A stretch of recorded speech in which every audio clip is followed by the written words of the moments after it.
ইবাদতের ক্ষেত্রে আবেগ নাই, মানে অর্থাৎ আবেগ আমি এই জন্য বলছি, ইবাদতের ক্ষেত্রে খুজু এবং খুশু রাখতে হবে, তবে আলগা আবেগ নাই। কারণ আলগা আবেগ থাকলে আপনার বেদাত সৃষ্টি হয়। কি সৃষ্টি হয়? বেদাত সৃষ্টি হয়। তো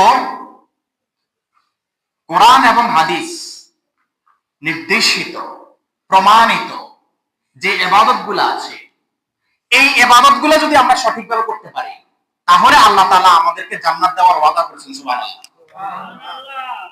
কিছু মানুষ আছে, কিছু বানিয়ে কিছু আবেগী কথাবার্তা বলে একটা ধোঁয়াশা সৃষ্টি করে, আর যেটার থেকে বেদাত সৃষ্টি হয়, ঠিক কিনা?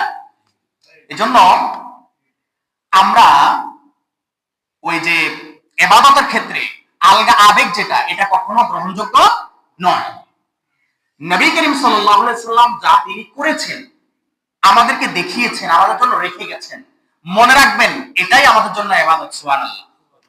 তিনি যেটা করেন নাই সেটা আমাদের জন্য ইবাদত নয়।